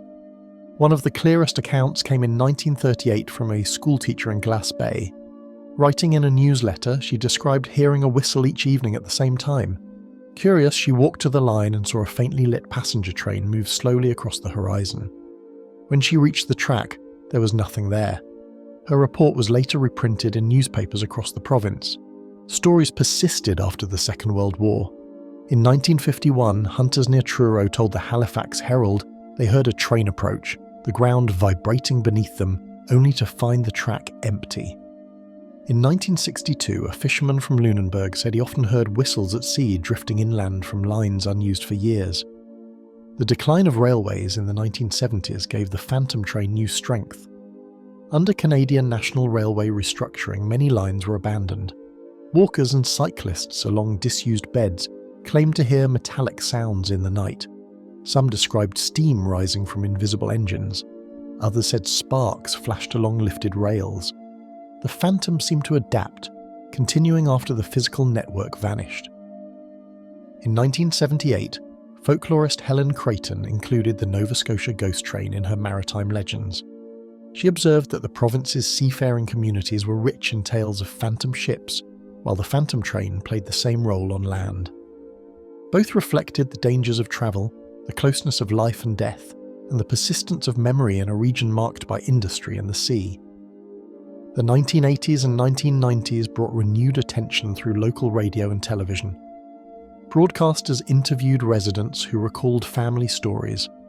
One man said his father, a miner, refused to walk a particular stretch of track near Sydney, convinced the phantom appeared there each year on the anniversary of an accident. A woman remembered her grandmother warning never to return home after dark by the disused lines, fearing the sound of the ghostly whistle. Even in recent years, occasional reports surface. In 2003, a hiker near Stellarton claimed to hear a long, low whistle while walking along a trail converted from the old railbed.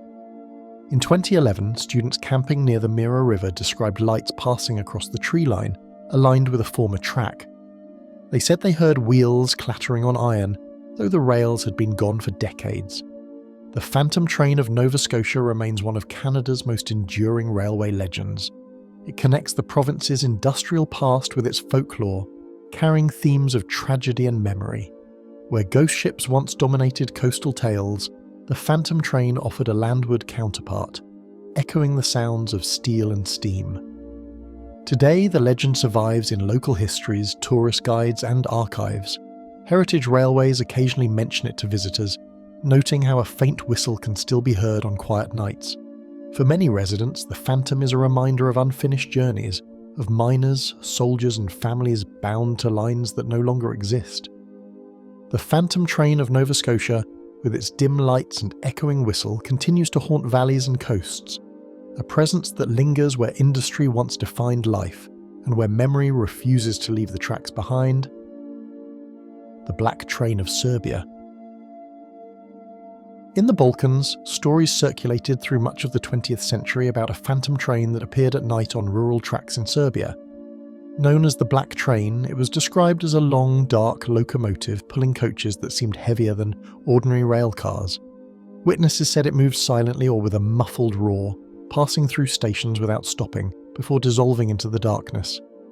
The legend was first connected to Serbia's turbulent early decades of the century.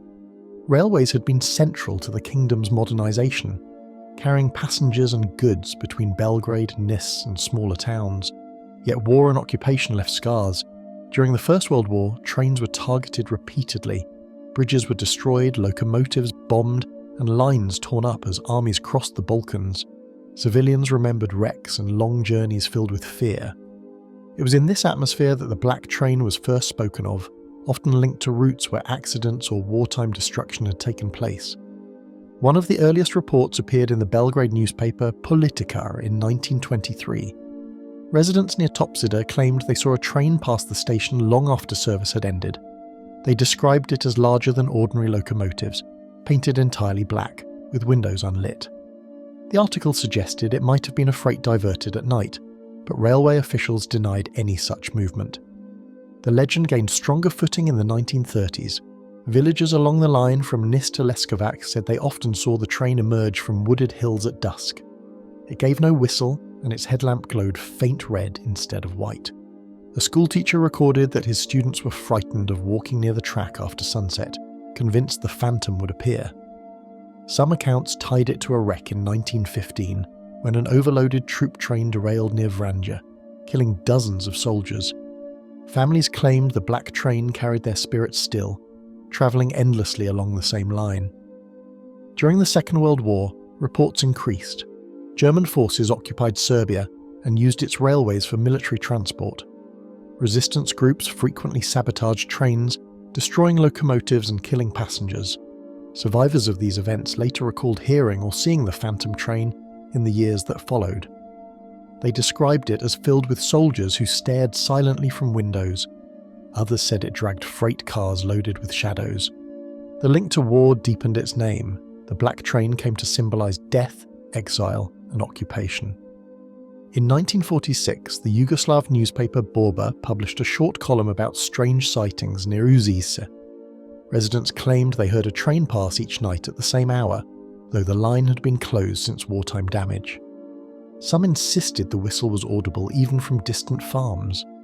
Officials dismissed the reports, but the paper noted their persistence. Through the 1950s and 1960s, the black train became both legend and metaphor. In folk songs and poems, it symbolized loss and hardship. Some miners in Kosovo spoke of hearing it after cave-ins, as if it carried the dead from the pits. Railway workers said they sometimes saw it from their cabs, running on parallel tracks before fading into the night. The detail most often repeated was its darkness. Carriages without light, an engine without markings, always described as heavier, slower, and more ominous than real trains. A folklorist from the University of Belgrade, Dragan Petrovic, studied the story in the 1970s.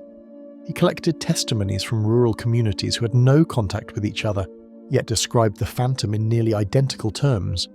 He concluded that the black train had become part of collective memory of wartime suffering. Villages destroyed by occupation and families torn apart by forced labour camps found in the phantom train a symbol of journeys that never ended. One account Petrovic recorded came from a farmer near Leskovac in 1972. The man said he saw the train at dusk, its outline solid and its wheels turning slowly. He heard no sound of steam or iron. The coaches passed, each darker than the last, until the final car vanished into open fields where no track remained. He swore the ground trembled beneath him. In the 1980s, as Yugoslavia modernized, the black train still appeared in stories. Travellers on night buses claimed to see it pacing their vehicles along deserted stretches. Children told of waking to the whistle of a train, though no service ran nearby. Writers used the image in novels to represent political oppression and memories of war. The collapse of Yugoslavia in the 1990s brought new interpretations. During years of conflict and sanctions, the black train was again invoked as a symbol of hardship. Residents of Belgrade told journalists they heard it on nights of air raids, a sound that blended with real trains carrying refugees and supplies. For some, the phantom became tied not only to past wars, but also to the new tragedies unfolding. In recent decades, occasional reports still emerge. In 2005, a traveller on the line between Belgrade and Nis claimed to see a train running ahead of his own, unlit and silent before vanishing at a bend. In 2014, villagers near Kruševac reported hearing a heavy rumble across fields where the rails had been dismantled years before. They described the noise as deeper and slower than any modern diesel. Today, the black train of Serbia is remembered in folklore collections, local histories, and cultural studies. It occupies a place alongside other European ghost trains, but carries unique associations with the Balkans' wars and upheavals. Its darkness, silence, and heavy presence reflect a century in which railways brought not only progress but also violence and displacement. For those who live along the old lines, the legend endures. The sound of iron and the vision of a train without light remain part of memory, passed from one generation to the next. Whether treated as ghost, symbol, or echo, the black train continues to move through Serbia's nights, a reminder of journeys shaped by loss and history. The ghost train of Wyoming. Across the wide plains of the American West, railway lines cut through miles of open land, with few towns to break the horizon. In Wyoming, where the Union Pacific pushed tracks across the territory in the 1860s, stories began to surface of a train that appeared without warning, moving silently across prairies and mountain passes before vanishing into the night. Known as the Ghost Train of Wyoming, its legend carried echoes of frontier hardship, accidents, and the long memory of steel-crossing wilderness. The Union Pacific Railroad reached Wyoming in 1867 as part of the Transcontinental Line. Construction was difficult. Workers battled winter storms, shortages of supplies, and conflicts with native nations whose land was being crossed. Towns grew quickly along the track, Cheyenne, Laramie, and Evanston, filled with workers, soldiers, and settlers. Accidents were frequent. Engines derailed on poorly built embankments, boilers exploded, and wagons overturned in high winds. Newspapers of the time recorded dozens of deaths. These tragedies gave rise to the idea that not all journeys on the line ended cleanly. The first written suggestion of a phantom train came in the Cheyenne Daily Leader in 1871. A brief article mentioned ranchers who claimed to see a light moving across the prairie at night following the railway line, though no scheduled service was due. They described hearing a whistle that faded into silence. The paper noted the account without comment, yet similar reports soon appeared from Laramie and Medicine Bow. By the 1880s, the story had become more detailed. Travellers waiting at small depots said they saw a full steam locomotive pass through, pulling several coaches, its headlamps shining. Some insisted the wheels made no sound on the rails. Others said the train gave a long, low whistle before disappearing into the distance. These accounts often tied the phantom to specific wrecks. One popular version linked it to a derailment near Rock Springs in 1881, when a passenger train plunged into a ravine, killing more than a dozen. Families of the dead believed the phantom was a replay of that night. Railway employees added their voices. Conductors told of signals received from approaching trains that never arrived. Engineers said they saw a headlight on the track ahead, forcing them to slow, only to find the line empty. In 1892, a brakeman wrote to the Omaha World Herald describing a night near Rawlins when he and his crew saw a train running ahead of them for several miles. It appeared solid, with sparks flying from its funnel, but when they rounded a curve, it was gone. The ghost train became part of conversation in saloons and railroad bunkhouses. Cowboys on night rides claimed to hear its whistle drifting across the plains. Settlers told stories of seeing it from their homesteads, a light moving silently along the horizon. Folklorists who later collected these tales noted how often they repeated the same elements: a steam engine, pale light, silence, and sudden disappearance. By the turn of the 20th century, the phantom train was firmly established in Wyoming folklore. The Laramie Boomerang published a feature in 1903 compiling reports from across the state. One rancher near Green River swore he saw a train cross open land where no track had ever been laid. Another account told of passengers waiting at Hannah Station who saw a train approach but vanish before arrival. The article concluded that the legend was a familiar matter among railroad men. The phantom was often linked to the dangers of frontier travel. In winter, snow blocked the passes of the Medicine Bow Mountains, stranding trains for days. Blizzards killed livestock and froze travellers. Survivors spoke of hearing whistles in the snow, guiding them to shelter or leading them astray. In some retellings, the ghost train was seen as a warning of storms or accidents, a spectral signal of danger ahead. During the First World War, troop trains crossed Wyoming carrying soldiers to the coasts. Families waiting for news sometimes said they saw phantom trains at night, filled with silent figures. These visions blended with wartime anxiety, reinforcing the belief that the ghost train carried those who never returned. The Depression years brought new associations. Freight trains became symbols of hardship, carrying hobos and drifters across the West. Stories of the phantom train were retold with emphasis on empty cars rattling across the prairie, sometimes glowing with pale light. Some said the ghost train carried not passengers, but the restless souls of workers who died building the line. Accounts continued through the mid-20th century. In 1947, the Casper Tribune reported on a group of hunters who claimed to see a steam engine crossing the plains near Alcova, though the line there had been dismantled years earlier. In 1959, a Union Pacific employee in Evanston said he and his crew watched a headlight approach on a track that had been closed, only for it to vanish in front of them. The ghost train also entered popular culture. In the 1960s and 1970s, Western writers used the image in novels and short stories, describing phantom locomotives running across open land. Television programs about Wyoming folklore included the story, presenting it alongside tales of ghost towns and frontier tragedies. Folklorists analysing the legend pointed to the role of landscape. Wyoming's wide plains offered few landmarks, making distant lights difficult to judge. Atmospheric conditions such as mirages and reflections could explain some sightings, yet the consistency of the descriptions, steam engine, whistle, coaches, suggested more than illusion.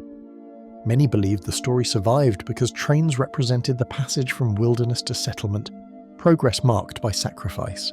Even in recent years, occasional reports surface. In 2002, a truck driver on Interstate 80 claimed to see a train pacing him in the distance, glowing faintly before dissolving into the prairie. In 2015, hikers near Medicine Bow reported hearing a whistle followed by the rhythmic clatter of wheels, though the nearest track had been removed decades earlier. Today, the ghost train of Wyoming remains part of the state's folklore. Heritage centres in Cheyenne and Laramie sometimes mention it in exhibits about the transcontinental line. Local histories include the accounts, alongside stories of derailments and pioneer hardship. For those who travel the plains at night, the thought of a light moving silently across the horizon continues to hold power.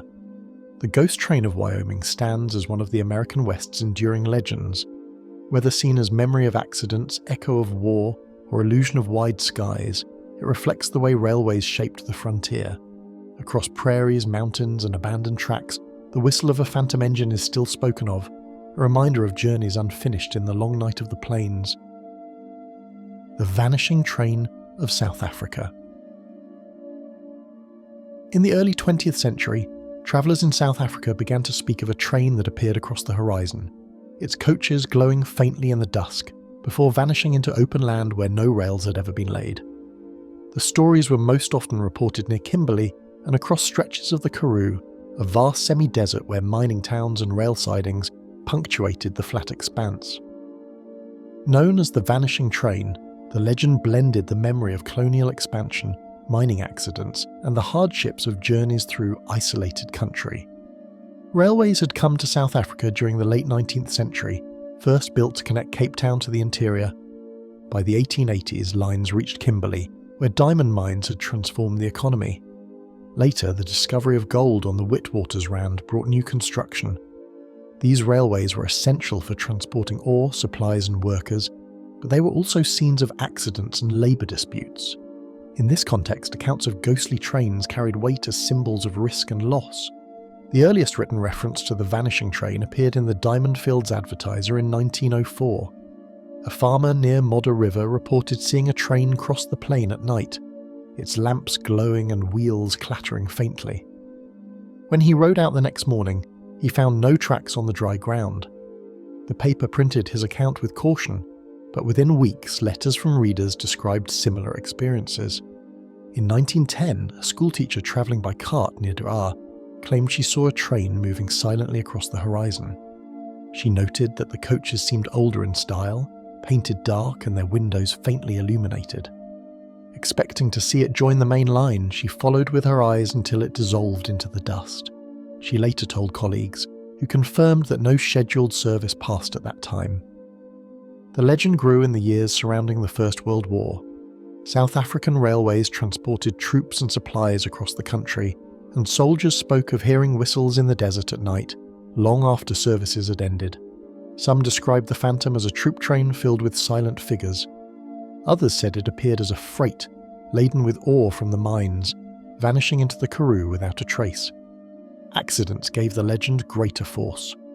In 1914, a collision near Kimberley killed several miners returning home. Witnesses later claimed the vanishing train was seen on the same route, replaying the accident. In 1921, a derailment in the Karoo destroyed several coaches, leaving passengers injured and stranded for days. Local residents said that afterward, lights were often seen moving across the plain resembling a train that never arrived. By the 1930s, the vanishing train was widely spoken of. Travellers on road journeys through the Karoo told of headlights moving parallel to them at night, though no railway ran nearby. Motorists described hearing a whistle drifting across the desert air. The Cape Times published a feature in 1937 gathering such stories, noting their persistence in rural communities. The Second World War renewed associations with the phantom. Trains once again carried soldiers, and families feared for those departing. A woman from Kimberley told the Rand Daily Mail in 1943 that she saw a vanishing train pass across the veld, its windows glowing but the passengers inside pale and unmoving. She linked it to her brother, who had died weeks earlier in North Africa. Her account reflected how the phantom served as a vessel of grief as much as a supernatural sight. Railway workers also spoke of the phenomenon. In the 1950s, a signalman near Beaufort West told a folklorist he had registered signals from a train that never appeared. He said the instruments flickered as if a service were approaching, yet no engine passed his post. Other workers said they glimpsed a black locomotive in sidings where no rolling stock was kept. In 1962, the Kimberley Chronicle printed the testimony of a lorry driver who claimed a phantom train ran alongside him on a dirt road for several minutes. He described the noise of iron wheels and the glow of windows, but when he stopped his vehicle, the train dissolved into the dust. His account was widely discussed, adding to the legend's survival in the modern era. The vanishing train became a subject for folklorists during the 1970s. Writers compared it to ghost train stories in Europe and North America, but noted its distinct setting. The Karoo, with its wide horizons and sparse vegetation, created conditions where mirages and sound distortions were common. Yet witnesses insisted their experiences were too precise to be illusions. Many emphasized the detail of coaches, windows, and even passengers. By the 1980s, as South Africa underwent political upheaval, the phantom was sometimes interpreted symbolically. Some writers said the vanishing train reflected the country's uncertain direction. Journeys begun but not completed. In mining towns, it was linked to the hardships of black labourers who travelled in crowded trains under dangerous conditions. Oral traditions in some communities described the phantom as carrying the souls of those who never returned from the mines. In recent decades, the legend has continued. In 1997, hikers in the Karoo reported seeing lights aligned perfectly with a former track, though the rails had been removed. In 2009, a family driving near Kimberley described hearing a whistle and feeling vibrations on the road as a phantom train seemed to pass parallel to them.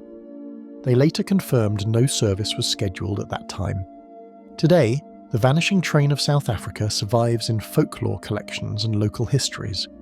Tourist literature occasionally mentions it as part of Kimberley's heritage, alongside tales of diamond mines and battlefield sites. For rural communities, it remains a quiet presence, recalled in stories told at night about trains that begin their journey but never arrive. The phantom's persistence reflects the deep ties between railways and South African life. Trains carried ore, workers and soldiers, but they also carried risk.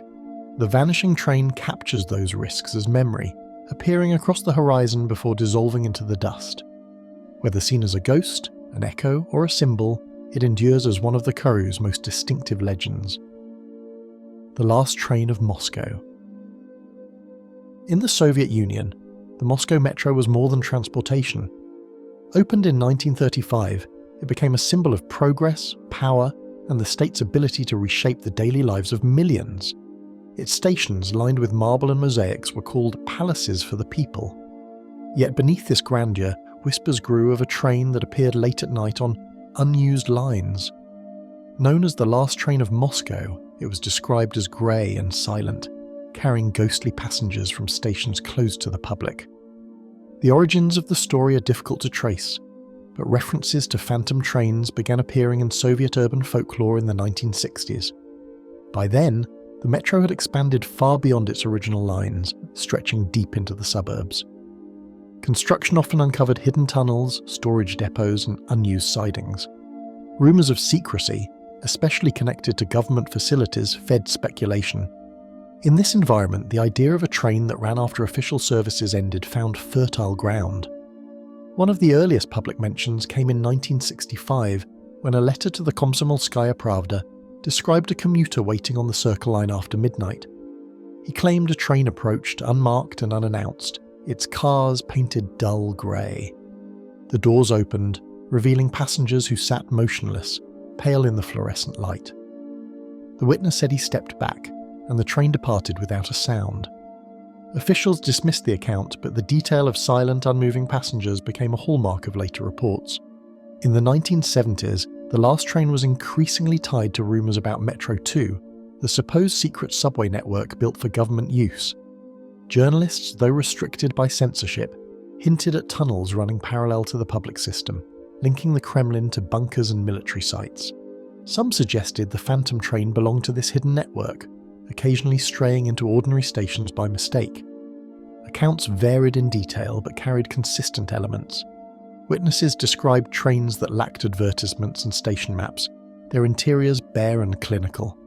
Lighting was dimmer than usual, casting shadows across the coaches. Passengers, when visible, sat in rigid silence.